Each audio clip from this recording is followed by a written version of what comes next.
El taller que vamos a hacer hoy está dirigido a solucionar dudas en relación al masaje perineal, que esperamos poder resolver, explicaros y que sepáis por qué hay que hacerlo, cuál es la importancia y cómo hay que hacerlo. Y esperamos que lo que expliquen mis compañeras, que ahora les presentaré, os sea útil. Y no dudéis, por favor, a todas las preguntas que tengáis, hacerlas a través del chat para que tengamos acceso a ellas y yo luego las pasaré para que mis compañeras las resuelvan.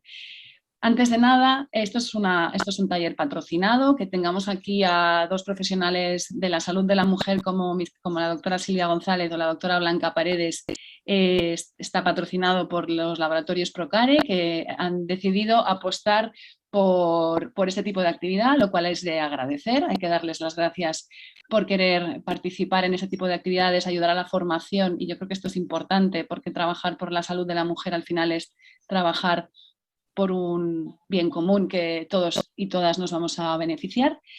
Y dicho esto, darles las gracias a mis compañeras, a las doctoras. Tenemos por un lado a la doctora Silvia González. Silvia y yo somos amigas hace mucho tiempo, muchos años. Es una gran especialista en salud de la mujer y nos va a explicar el producto en concreto con el que vamos a recomendar hacer el masaje perineal. Ella nos va a traer un estudio, si aparte de médico, doctora en medicina, es ginecóloga y sobre todo es una gran investigadora. Tengo el honor y el gusto de poder confirmarlo porque con ella he trabajado y he hecho mucha investigación y seguro que nos lo va a poder explicar con unas palabras súper claras, ¿verdad, Silvia? Y los años que nos quedan, Sonia, de amistad y investigación, hasta que nos jubilemos. Exacto, hasta que nos quieran echar, que también podría ser, que nos digan, ya está, largados. Y por otro lado tenemos a la doctora Blanca Paredes. Blanca es la coordinadora de la sala de partos de La Milagrosa en Madrid, es una obstetra reconocida. Hola, yo la estoy conociendo hoy, sé que tiene un gran currículum y sé que Silvia ha querido contar con ella y que por lo tanto mi más absoluta confianza. Eso, muchísimas gracias. nada, que vaya por delante. Después, bueno, a mis compañeras de Mater Training, que tenemos lo que tiene el directo, tengo una corriendo haciendo una cesárea urgente a una paciente en el Hospital General y mi otra compañera está con la consulta asistiendo a esos mareos inesperados con los que no cuentas cuando colocas DIUs, pero que puede pasar y estamos así.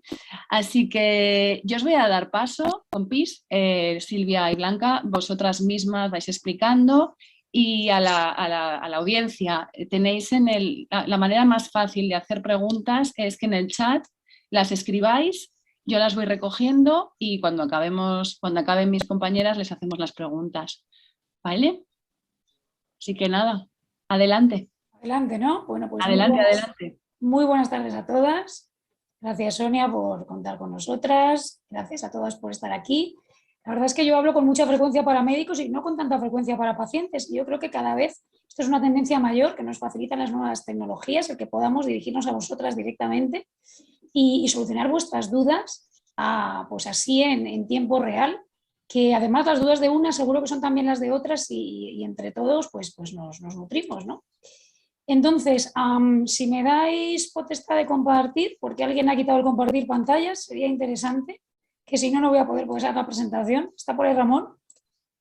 Dice que ha inhabilitado la función de compartir pantallas. Vamos regular, entonces. Ramón, no sé si me estás oyendo. Vale, ahora ya, efectivamente. Bueno, pues creo que ahora ya sí que me podéis ver la pantalla.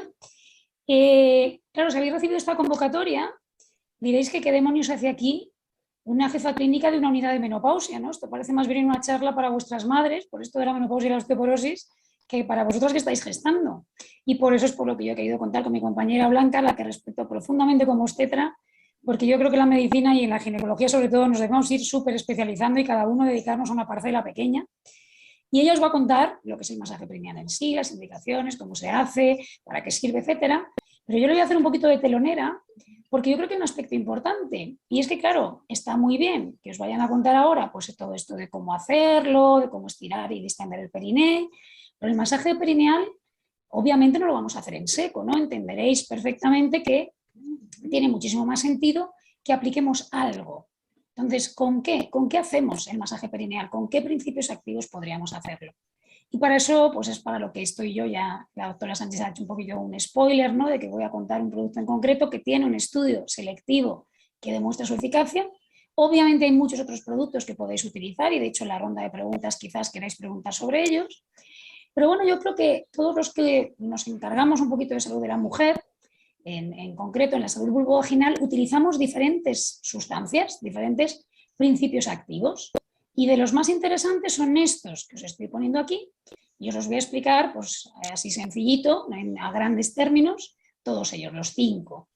Entonces, el primero es el ácido hialurónico. El hialurónico estoy completamente convencida de que lo conocéis. Es este de las cremas y este que utilizamos también en las inyecciones de los rellenos, de arrugas, etcétera, etcétera, en facial. Bueno, en zona genital también lo utilizamos, si queréis saberlo.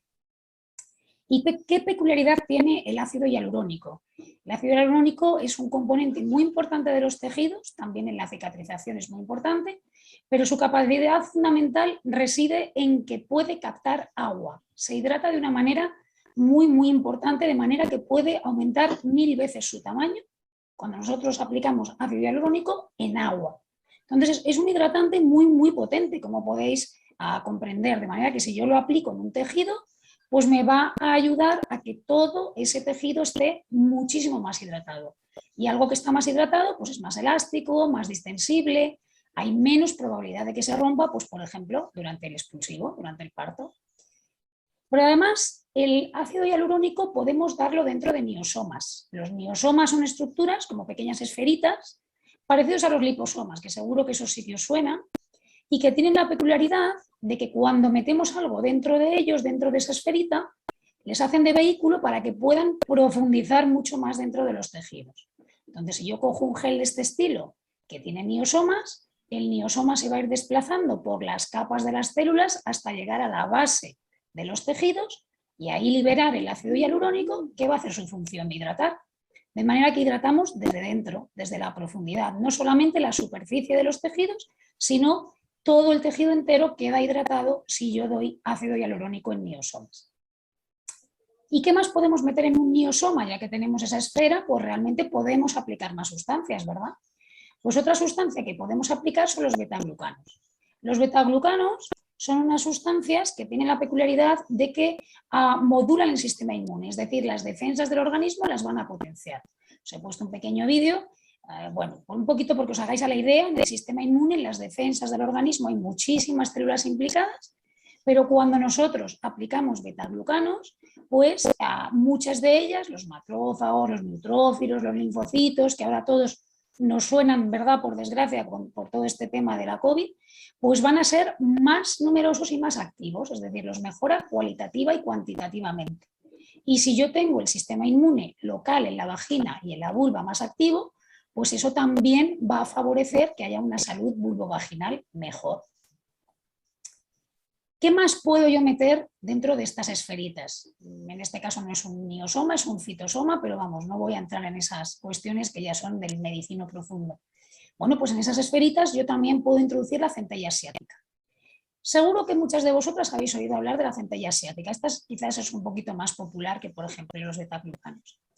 Y no me extraña porque la centella asiática se lleva utilizando desde hace más de 3000 años en Asia, en Occidente, en Oriente, sobre todo en India y en China. Y se utiliza en las medicinas tradicionales de allí y hace no tantos años que la utilizamos aquí. ¿Y cómo la utilizamos? Pues sobre todo como cicatrizante. De hecho, no sé si sabéis la historia, pero a mí me gusta mucho contarla. La centella asiática nos la enseñaron los tigres de Bengala. Resulta que cuando los tigres de Bengala luchaban entre sí y se hacían heridas, lógicamente con esos colmillos y esas garras normal, ¿no? Pues resulta que se frotaban contra una planta.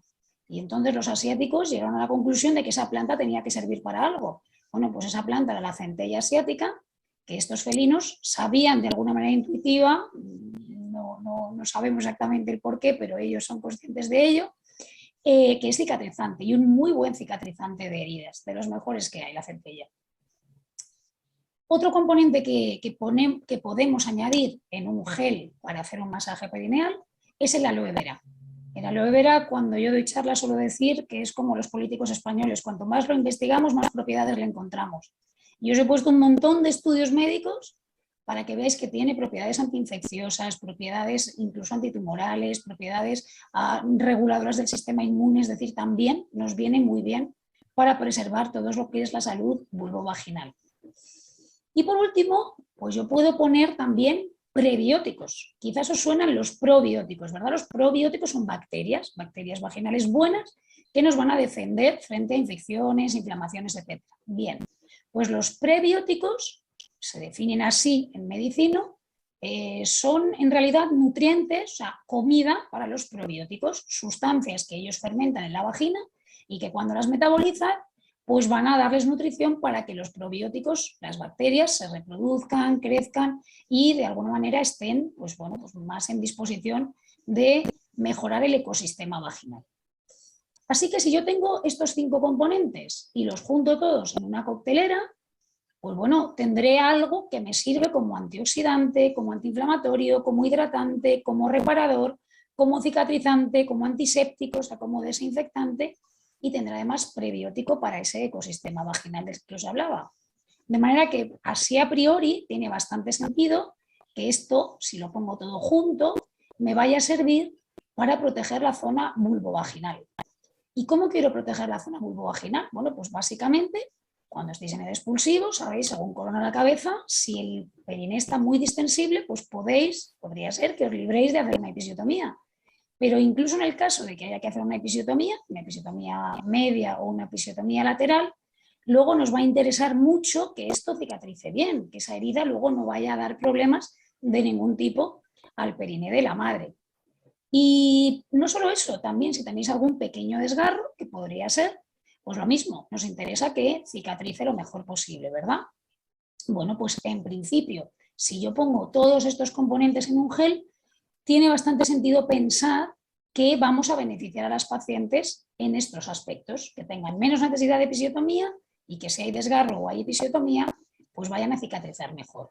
Pero en medicina, como decía la doctora Sánchez al principio, nos gusta demostrarlo todo. Hay que hacer estudios de las cosas para saber en un número de pacientes grandes qué es lo que pasa. Hay que pasar de la teoría a la práctica.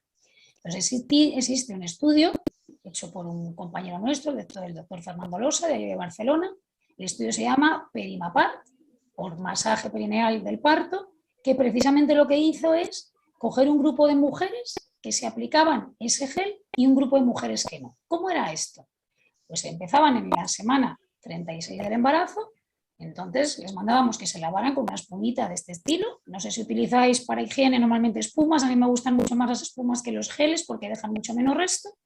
Y luego después, pues les decíamos que se hicieran su masaje perineal con este tipo de gel en el formato vulvar, en el que no hay que meter por dentro, sino solamente introducimos un poquito para el masaje de la parte más externa de la vagina y luego pues de la zona perineal. Y estas mujeres lo hacían esto durante todas las semanas ya hasta el parto. ¿Y qué era lo que ocurría? Pues fijaos, os voy a poner un par de gráficas así a modo de ilustración de los resultados de este trabajo, os las voy a explicar para que no sea demasiado arduo. Mirad, el grupo A es el grupo con masaje perineal, las mujeres que utilizaban este tipo de geles y hacían el masaje a diario todos los días ya hasta el parto. Son las barras de color rosa claro y como veis tienen menos probabilidad de hacerse un desgarro o de una episiotomía que aquellas mujeres que están en color fucsia que no utilizaron el masaje, es decir, que el periné se vuelve más distensible y que entonces tenemos menos riesgo de tener que llegar a una episiotomía o de que haya un desgarro. Y en aquellas mujeres que ya han tenido una episiotomía o un desgarro, pues fijaos, aquellas que utilizaban el gel para el masaje perineal tenían una cicatrización claramente mejor que aquellas que no se dieron masaje perineal con este tipo de gel. Como veis, la diferencia es realmente alarmante. Un 85% de las mujeres que se dan el masaje tienen una episiotomía que está cicatrizando muy bien frente a un 35% de esas mujeres que no utilizaron el masaje perineal. Y otra cuestión que importa mucho es cómo están las pacientes, si les duele, si tienen molestias. Pues de nuevo, el dolor es mucho más leve o no existe en las mujeres que utilizan el masaje perineal que en aquellas que no lo utilizan. Así que en principio esto parece que es bastante unas conclusiones bastante contundentes, ¿verdad? Y de hecho, en conclusión, lo que yo diría es que tenemos un gel vulvovaginal innovador que tiene hasta 5 componentes naturales, pero que lo que más nos importa, ha demostrado que realmente tiene eficacia en el masaje perineal pre y posparto y mejora la curación de las episiotomías. Y hasta aquí mi parte y os dejo con la parte buena, que es la de la doctora Paredes, que es la que todos estáis esperando para que os cuente cómo se hace este masaje, ¿no? Muchísimas gracias, Blanca, cuando quieras, adelante. Muchas gracias, Silvia. Muchísimas gracias. Comparto yo. A ver. ¿Puedo compartir? ¿Se me ve? ¿Se me oye? Sí, ¿no? Está compartido. Se te ve, sí. Perfecto. Bueno, pues buenas tardes a todas, a todos los que estéis conectados. Muchas gracias por estar este ratito con nosotras. Y bueno, pues yo la clase o el ratito que os voy a contar es un poco un pequeño taller de los beneficios del masaje de periné en todas las pacientes. Y lo primero, bueno, pues contaros el porqué de esta técnica, y es que en los últimos años hemos asistido pues a una idea de humanización del parto, porque en los últimos años el parto se había convertido en un acto completamente medicalizado. En aras de buscar los mejores resultados materno-fetales, pues habíamos convertido en un proceso fisiológico en un acto completamente médico. Y entonces desde hace ya, pues desde el año 96, que la OMS emitió pues, su guía de cuidados del parto normal y alertó de que se estaba tecnificando mucho y que había que bajar el nivel de intervencionismo, pues empezó a tomar conciencia de todo esto. Y en nuestro país en 2007 se emitió un plan de estrategia de atención al parto normal, en la cual, basándose en la evidencia científica, en revisiones, en publicaciones, se empezó a valorar todas aquellas actuaciones y sopesar su utilidad en función de la evidencia clínica. Y una de las actuaciones que se hacía de forma sistemática y regular era la episiotomía, que se había llevado a una situación de episiotomía rutinaria para la prevención de los desgarros. La episiotomía, como veis aquí, es pues un corte quirúrgico que se hace para ampliar el introito y permitir la salida de la cabecita del bebé, intentando prevenir los desgarros. Bueno, pues hoy en día ya sabemos con múltiples estudios que no se debe hacer una episiotomía rutinaria y que la episiotomía pues solo debe reservarse a casos en los que haya necesidad de sacar un bebé rápido o en casos de partos instrumentales en los cuales de verdad necesitemos porque vamos a prevenir de un desgarro grave o mayor que lesione la musculatura. Y el evitar la episiotomía rutinaria nos permite aumentar el número de mujeres que no tienen trauma perineal, que no tienen dolor al alta y que además les permite reanudar su actividad sexual mucho más precozmente. Pero aquí empieza a entrar un concepto que es el de trauma perineal. Y trauma perineal no solo es la episiotomía. Esto es muy importante. Trauma perineal es cualquier lesión a nivel del periné. Puede ser fisiológico o quirúrgico, que es la episiotomía.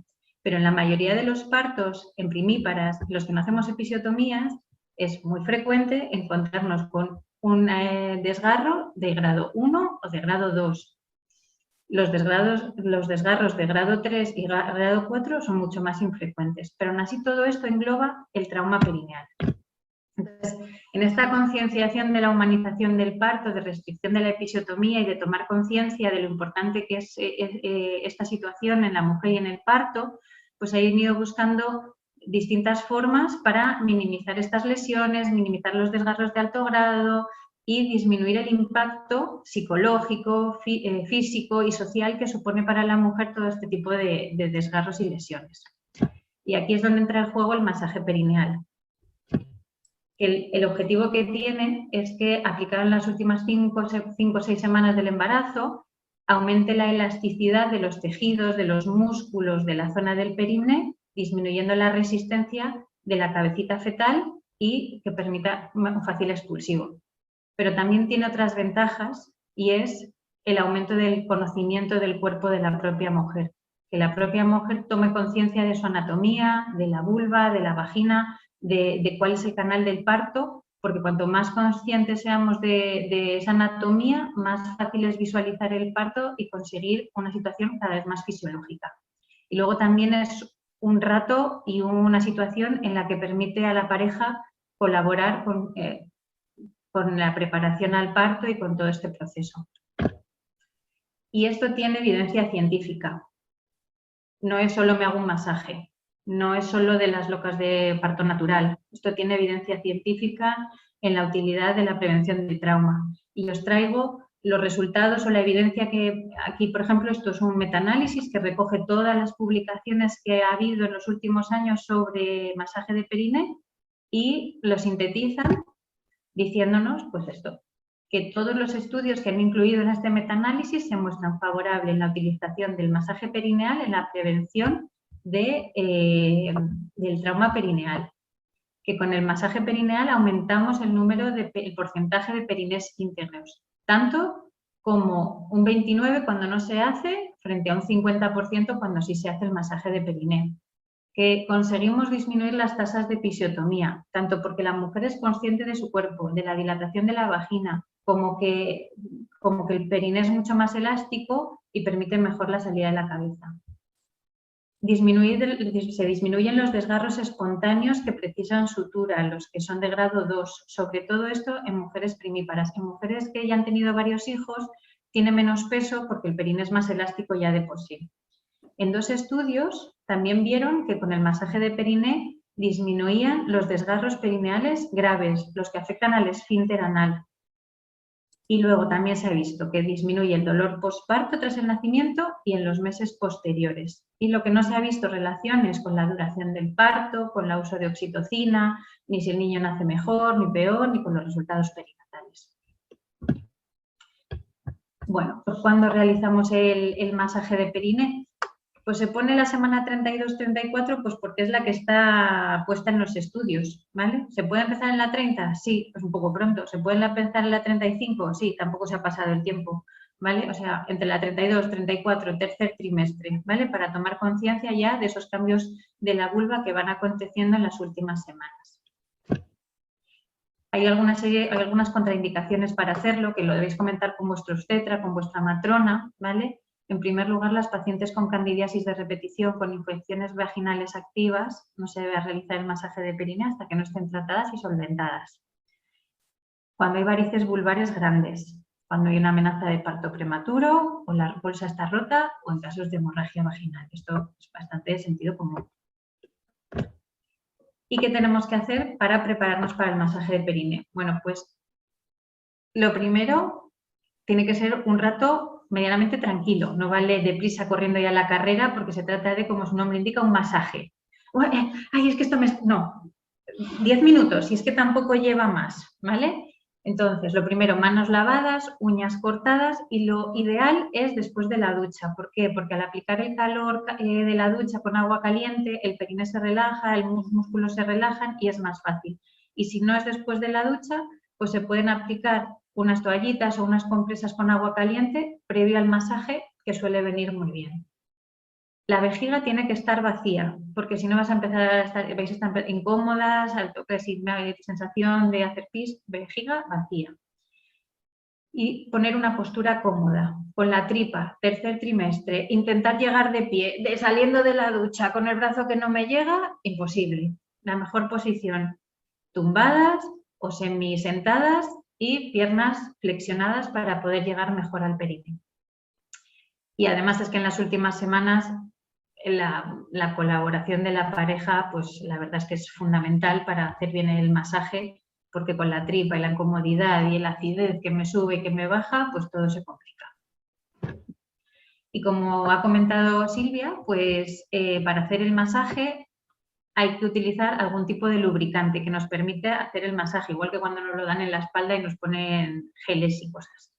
Pues en la literatura hay descrito todo tipo de estudios y no hay consenso en la utilización de unos u de otros. Podéis encontrar, para hacerlo con aceite de almendras, con aceite de rosa de mosqueta, que es buen cicatrizante, con aceite de oliva, que el problema que tiene es que mancha mucho y acaba todo un poco engorroso, pero también está descrito y también aparece en la literatura. Y luego lo que nos ha comentado Silvia, los geles vaginales hidrosolubles, que sí que tienen sus ensayos propios en la utilidad del masaje perineal con nombre comercial y que además de no solo ayudarnos a hacer el masaje, tiene el papel añadido de la hidratación de la vagina, que también nos viene muy bien de cara al parto. Hay que decir que cuando venís a la consulta y me decís, he empezado con el masaje de periné y me molesta y esto yo no lo puedo hacer, es normal. A veces las primeras semanas de empezar a hacerlo puedes notar un poco de molestia. Es como cuando tienes un tirón, el músculo muy contraído, te lo empiezan a estirar y te molesta y te duele. Y es normal. Poco a poco, pues si el primer día con 1 minuto, 2 minutos ya notáis molestia, paramos, ya está. Pero sí que es normal que las primeras semanas, hasta que la musculatura del perine se va acostumbrando, pueda haber alguna molestia o alguna sensación como de tirantez en la zona. Y el masaje de periné en sí misma, la técnica, es bastante sencilla. La idea es, si lo hace la paciente, si lo hacéis vosotras mismas, hay que introducir los pulgares en la vulva. Puedes empezar por uno, por los dos, como resulte más fácil, ¿vale? Hasta los nudillos, ¿vale? Y lo primero es realizar una presión con los dedos sostenida hacia abajo, como hacia el ano, intentando aumentar el introito en dimensión hacia abajo. Presión, 2 minutos, hasta que notéis un pequeño hormigueo, una sensación de irritación en esta zona de aquí abajo, ¿vale? 2 minutos, paramos. Después vamos a hacer con los mismos pulgares metidos un movimiento en arco, como un balanceo, para coger elasticidad y extender el gel de lubricación. También 2-3 minutos en arco, porque la idea es, si visualizáis la cabeza, hacer la expansión que necesita la vulva para que vaya saliendo la cabecita. Y en tercer lugar, sería, he perdido el cursor, aquí, con los mismos pulgares, en vez de traccionando hacia abajo como hacíamos al principio, es un poquito hacia los lados y hacia abajo, hacia el ano, ¿vale? Entonces, es un poco abrir la vulva hacia los lados de forma sostenida, ahí, 2 minutos, hacia los lados. Repito, al principio es los dos metidos hacia abajo, apretando. Luego en arco y luego hacia los lados de forma sostenida. ¿Cuánto dura esto? Pues no hay que cronometrarlo. 5 minutos, 6 minutos, 7 minutos, dependiendo de lo cómodo que la relajación que te produzca, la incomodidad. Bueno, pues eso. Lo ideal es hacerlo mínimo 3 veces por semana. Cuando se hace 2 veces por semana, la disminución de los desgarros de periné baja un 16%. Si lo aplicamos 3 veces por semana, un 8% más. Cuantas más veces lo realizamos, mejor, ¿vale? O sea, sí que se ha visto un efecto acumulativo. Muy importante la constancia. Lo de lo hice un día a la semana y ya me cansé, no. Así que, bueno, pues esto es un poco la evidencia científica y pues mis recomendaciones. Yo os diré que como conclusión, pues efectivamente que el masaje de periné practicado entre la semana 32 y 34 de cualquier gestación de curso normal, de bajo riesgo, que no tenga contraindicación por parte de vuestro obstetra, parece una opción efectiva, segura, para salvaguardar la integridad del perine durante el parto, sobre todo en pacientes primíparas que no han tenido ningún parto previo, y también para reducir el dolor postparto. Pues esto es todo.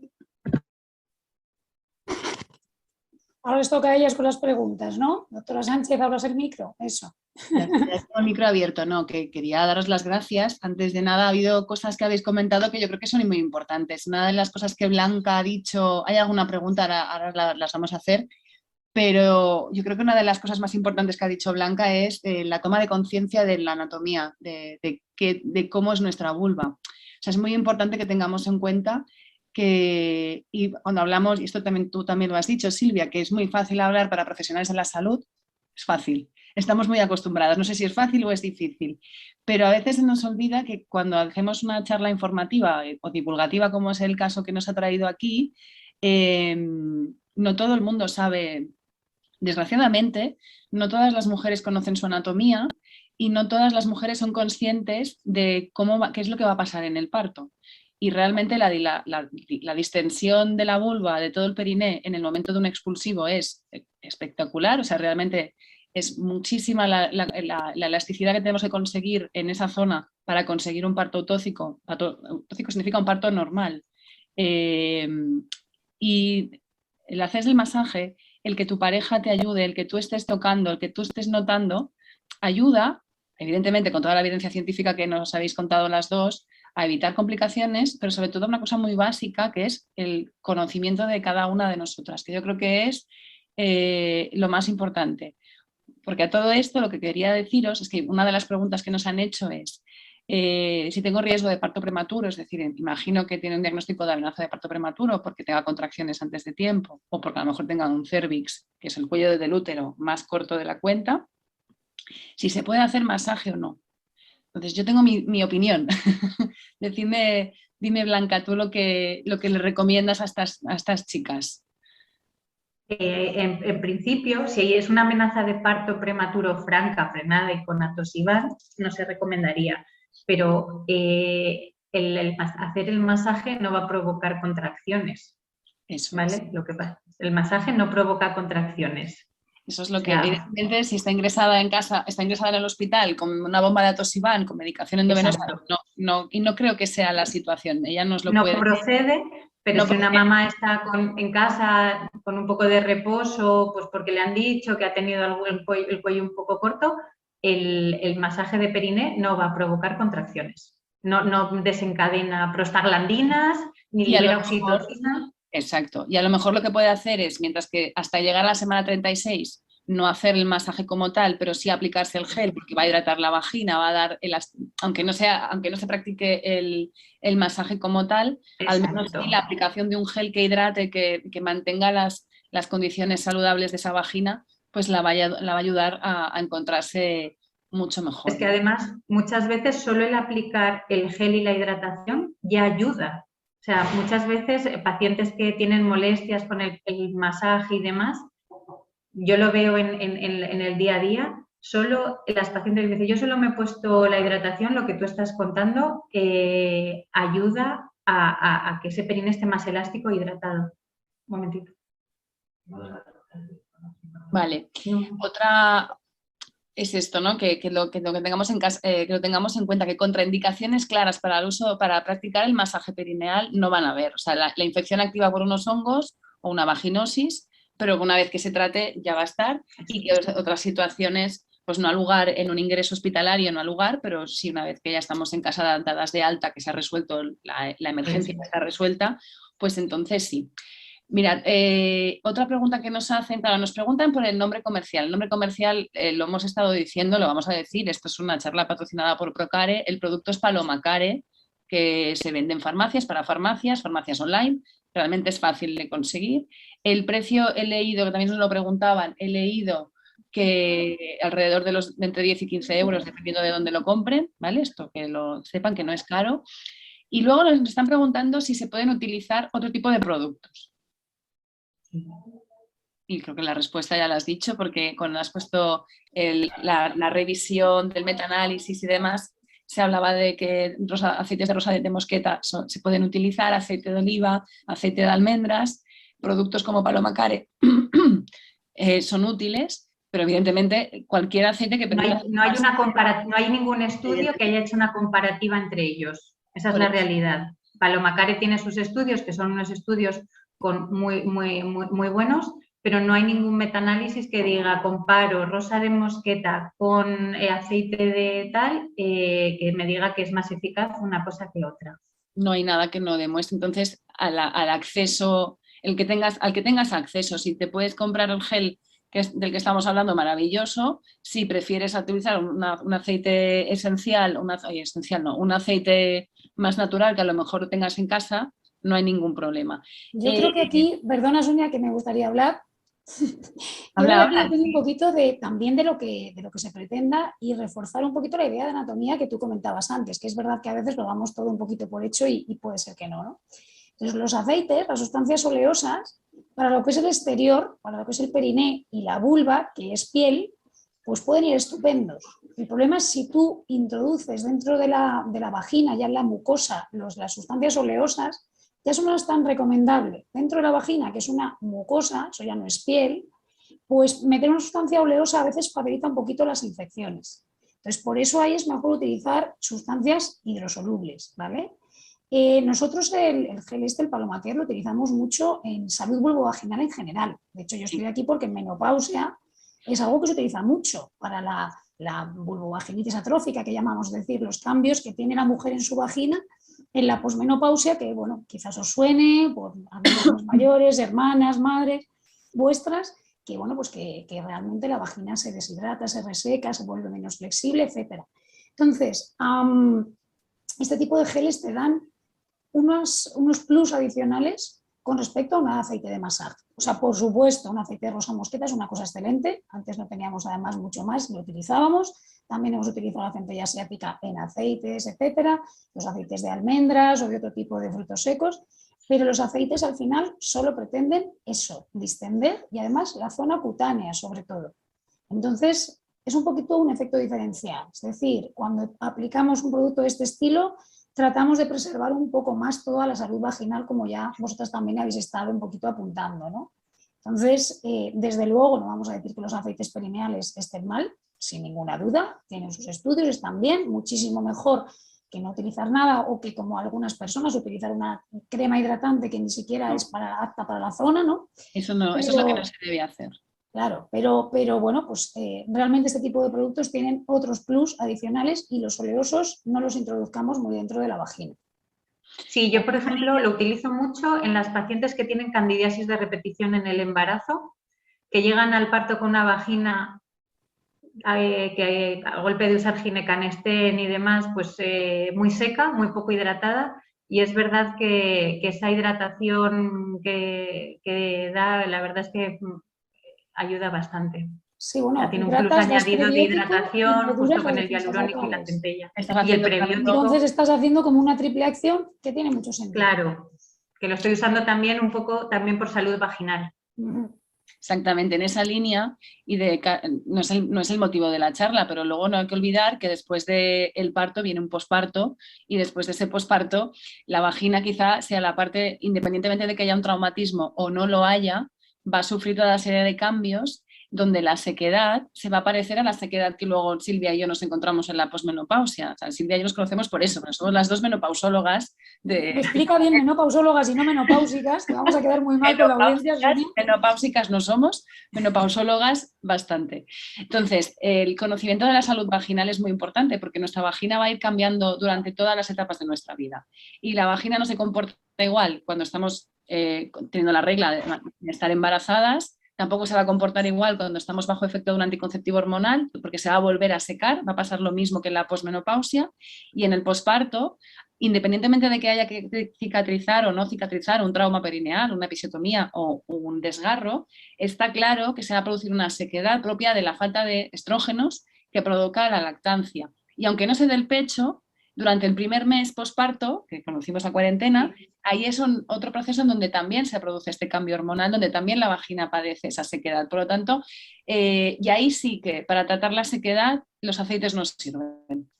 No sirven para tratar la sequedad vaginal, sirven para hidratarla, para ponerle, para hacer, pero no para tratar la sequedad. El apunte que ha hecho Silvia es súper importante. Y esto no lo decimos nosotras, que seamos menopausólogas ni especialistas en salud vaginal, lo dice la OMS, que el tratamiento de la sequedad vaginal se tiene que hacer con productos hidrosolubles, a poder ser con ácido hialurónico, porque, y además este producto del que estamos hablando no solamente lleva ese ácido hialurónico, lleva un montón de productos que se añaden y que le dan unas propiedades que enriquecen todo lo que viene siendo la salud de la vagina, o las mejoras para nuestro estar más cómodo, ¿no?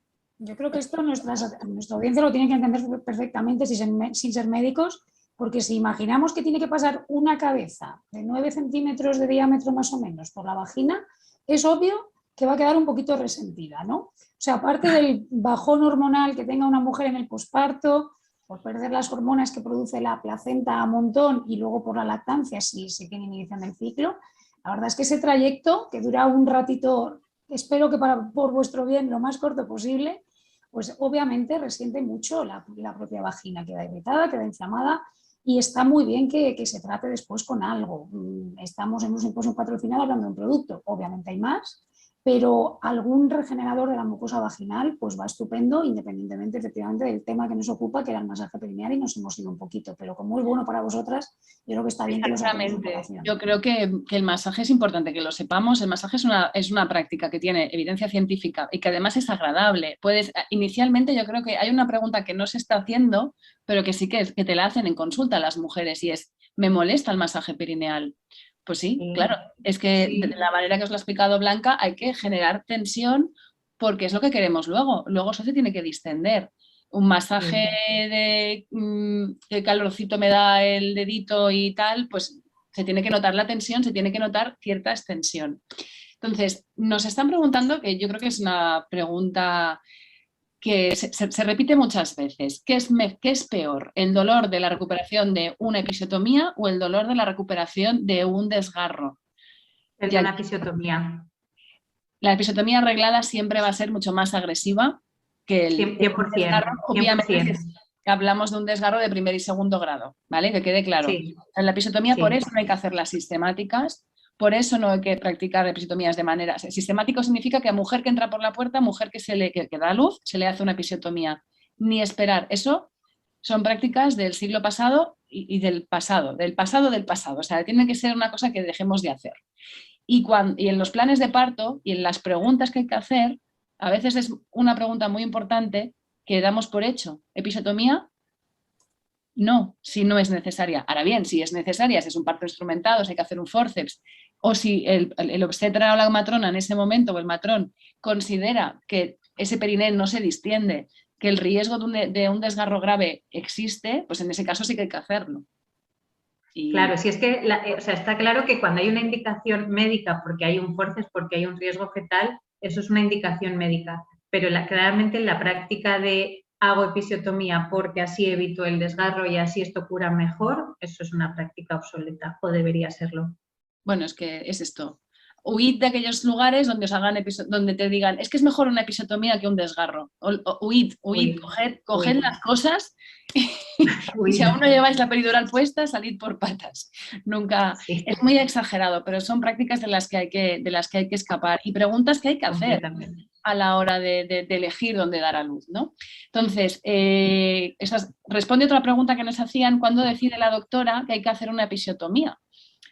Recordamos que los partos normales también los puede atender un matrón o una matrona, y podemos ser ginecólogas o ginecólogos los que atendamos el parto, pero también ellos. También ese colectivo. Pues en pocas ocasiones, realmente hago una episiotomía en muy pocas ocasiones. Cuando es un parto instrumental y es un forceps, sí, para evitar desgarros del esfínter anal. Pero incluso cuando no hay riesgo, a veces incluso en los partos instrumentales como tipo ventosa, se puede dirigir la ventosa suavemente, luego retirarla e incluso terminar el parto sin una episiotomía. O sea, no todos los partos instrumentales tipo ventosa obligan a hacer una episiotomía. No, depende de cómo esté el bebé y el perine. Yo que soy de una escuela de hacer mucho forceps y de hacer mucha ventosa, ahora cada vez menos, cada vez instrumento. También cada vez hago mucho menos parto, también hay que decirlo, pero cada vez instrumentamos menos. También por lo mismo se tiene una asistencia al parto mucho más conservadora, se utiliza menos oxitocina. Al utilizar menos oxitocina, los expulsivos van de un formato más espontáneo, se tienen unos protocolos de tiempo mucho más largos de expulsivo. Mucho más largos, unos expulsivos más largos. Ahora los protocolos actualizados permiten expulsivos mucho más largos.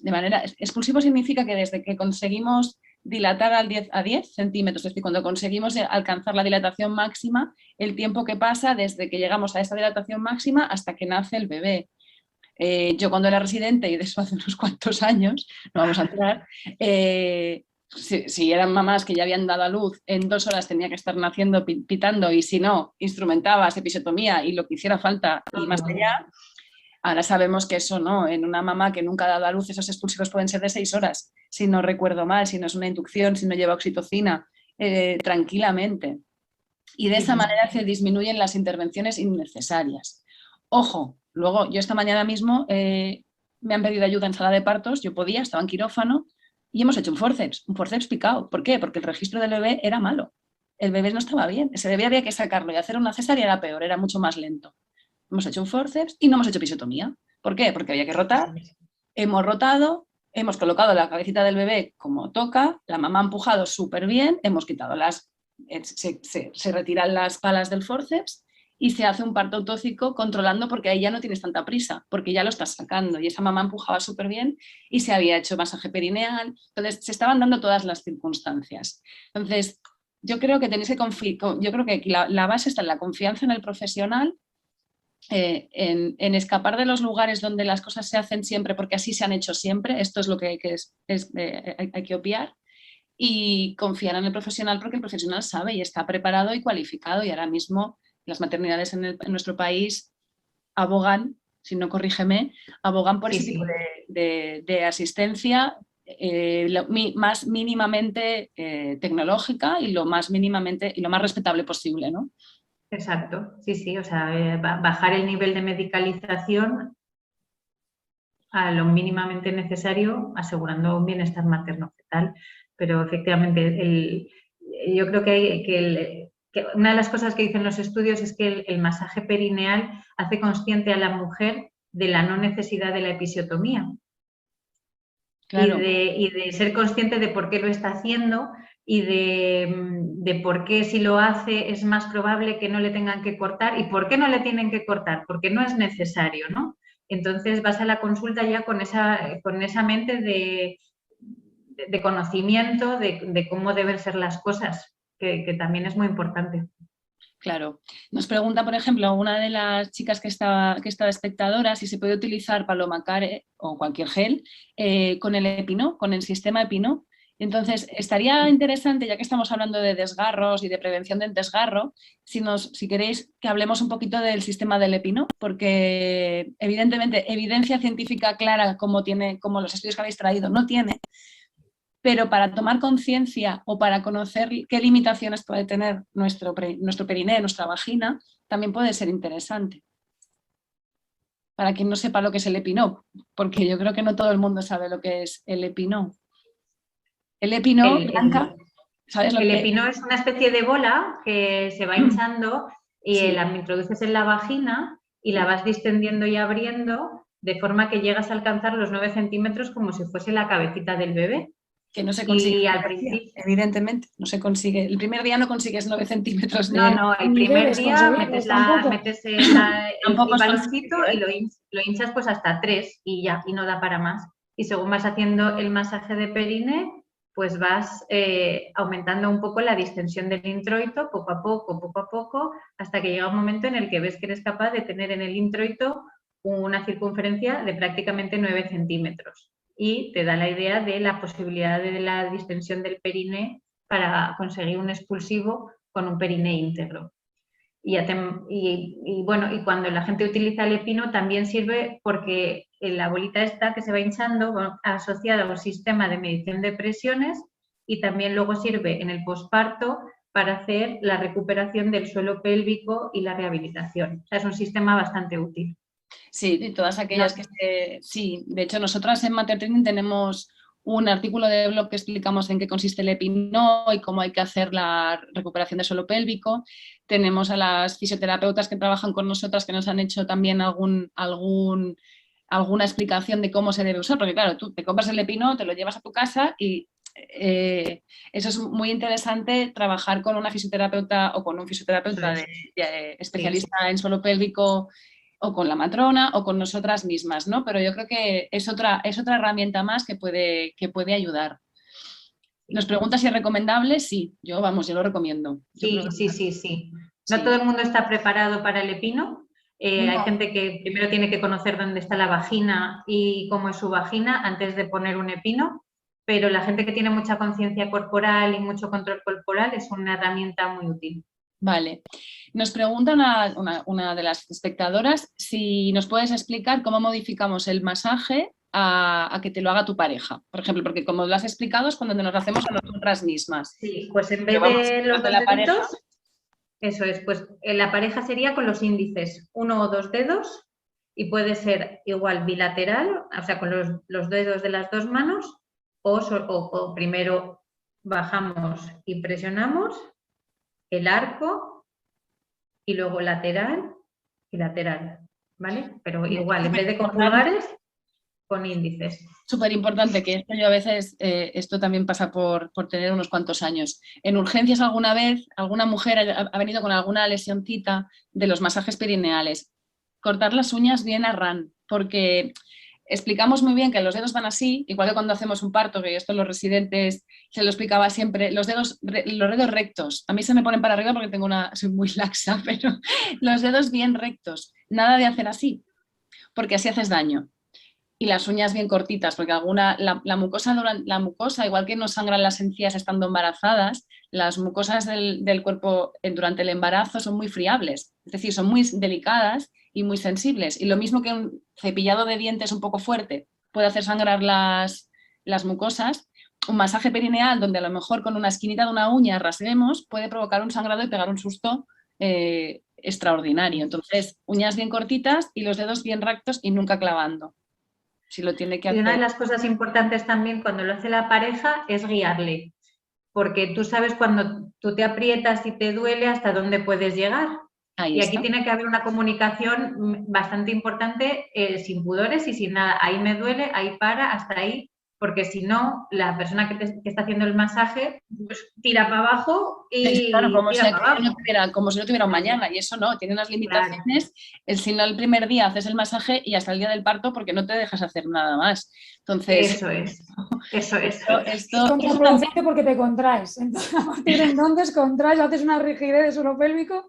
Claro. Es contraproducente. O sea, y la verdad es que en anatomía básica hay que explicar también a veces lo que es la yema del dedo, ¿no? O sea, toda esta superficie y no la puntita. Entonces es con la yema de los dedos. Con la yema, por eso lo de los dedos estirados, que no los clavemos. Esto es como cuando ves a alguien hacer un parto que está clavando los dedos así y que yo digo, madre mía, estira los dedos, por Dios, que el perineo no da para tanto. O sea, exacto. Como cuando te toman las huellas la policía, exactamente igual. Yo creo que puede ser para renovar el carnet, no tiene por qué ser por nada. No tiene que ser que los hayan detenido, ¿no? Puede ser. Sí, yo creo que el símil que explica Silvia es muy gráfico. Es el dedo bien estirado, como cuando. Y sobre todo con el control, ¿no? Y además yo creo que es una práctica para hacer en pareja.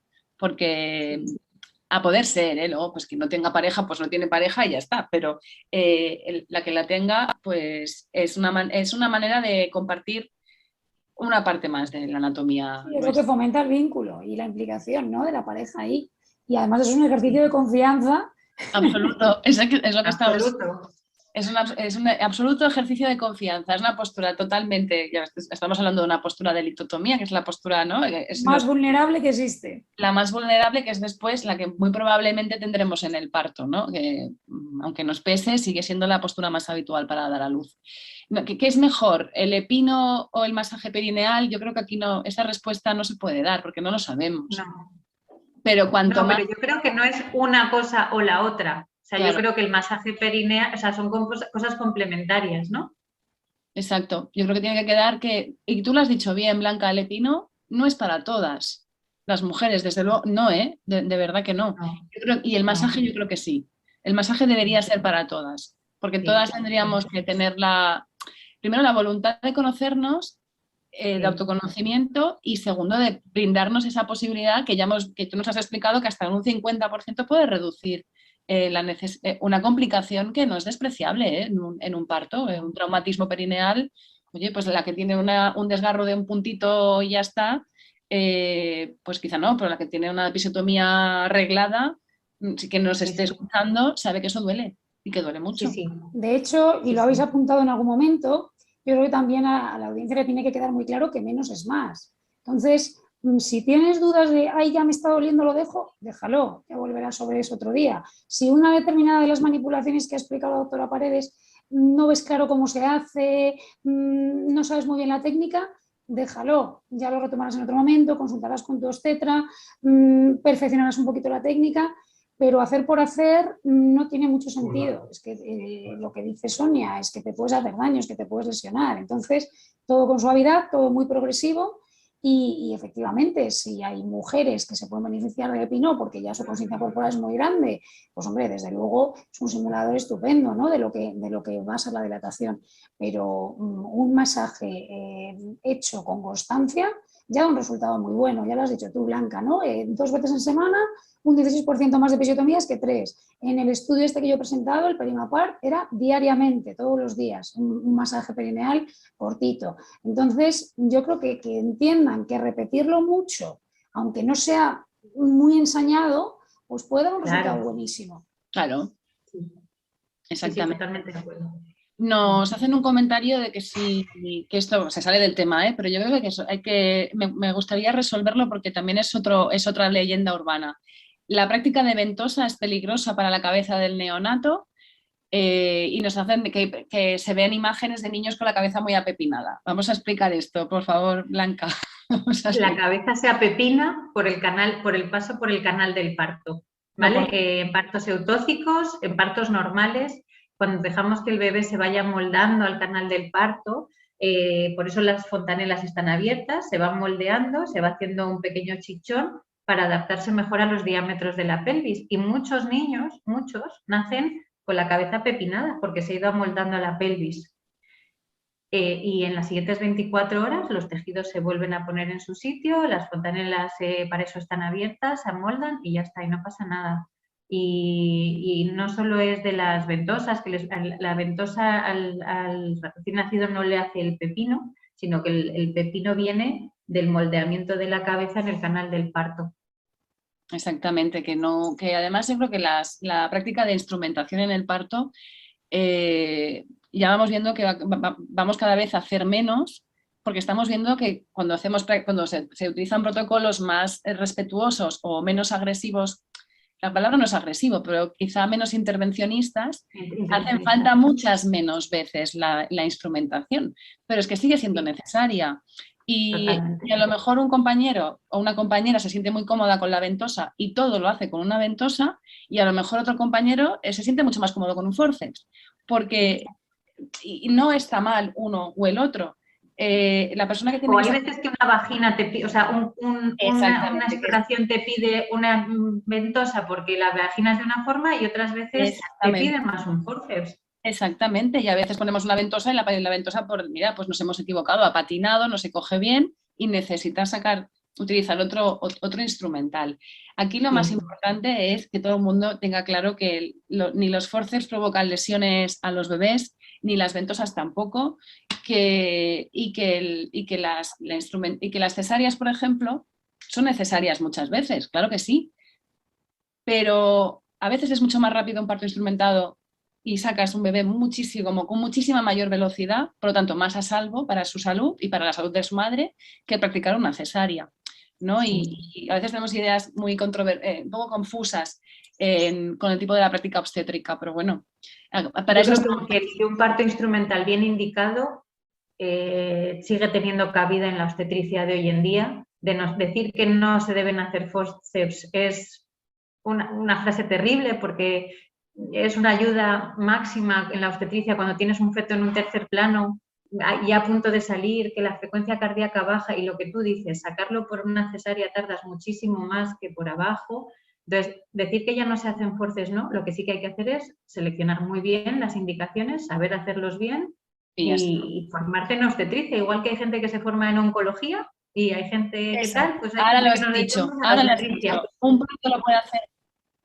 Exacto, un parto lo puede hacer cualquiera. Esta es la cosa que a mí muchas veces me da mucha rabia. ¿Un parto lo puede hacer cualquiera? Pues debería hacerlo el que mejor lo sabe hacer y el que tiene la formación adecuada y el que tiene, de la misma manera que no todo el mundo que tiene el título de ginecólogo y obstetra puede hacer una linfadenectomía paraórtica. Eso es. Quitarlos, para que se entienda, cuando tienes un cáncer en el ovario hay que hacer una técnica que es quirúrgica muy compleja en el que tienes que ir al lado de la aorta sacando todos los ganglios uno detrás de otro. Pues no todo el mundo tiene la capacitación. No todo el mundo lo hace. Yo creo que ahí lo más importante es un poco lo que hablabais antes y voy a volver un pelín del revés lo que tú dijiste, Sonia. Tú dijiste, tienes que confiar en tu profesional sanitario o en tu médico. Yo creo que tienes que buscar un médico que te ofrezca confianza, un ginecólogo que te ofrezca confianza, o un obstetra, por dicho, que te ofrezca confianza, porque entonces ya como te vas a sentir muy acompañada, ya no vas a discutir tanto si la episiotomía era necesaria o no, porque vas a dar por hecho que si esa persona eligió en ese momento hacerte una episio, era para librarte de un desgarro grado 3 o grado 4, que cuando los tenemos telita, vosotras lo sabéis.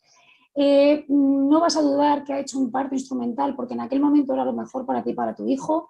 Entonces ya te digo, yo creo que más que de lo que decías tú, Sonia, de confiar en tu ginecólogo, se trata en encontrar uno que te ofrezca confianza y a partir de ahí saber que va a hacer lo mejor posible en el momento en el que la situación así lo requiera, porque a priori pues puedes haber pensado, no voy a tender a no hacer una episiotomía, pero si de repente, lo que habláis vosotras, ¿no? Ves que realmente la situación es para evitar un mal mayor, pues evidentemente habrá que hacerla y ya está, ¿no? En el mayor beneficio de ambos, ¿no? De la madre y del feto. Y yo la verdad es que la sensación que tengo es que los obstetras ahora, yo hace que me hago obstetricia muchos años, precisamente por lo que decís, creo que uno se debe súper especializar y hacer lo que hace muy impecablemente. Y si tiene que abandonar otra parte, pues la abandona. Yo cuando se me queda una paciente embarazada y me dice, ¿me vas a quitar usted el embarazo? Le digo, no, por tu bien. Se suelen reír, se las mando a Blanca y cuando se ríen yo digo, es que es verdad, que es por su bien. Es que yo ya un parto normal te lo puedo hacer, claro, y nadie te lo puede, quiero decir, podrías hacerlo tú sola.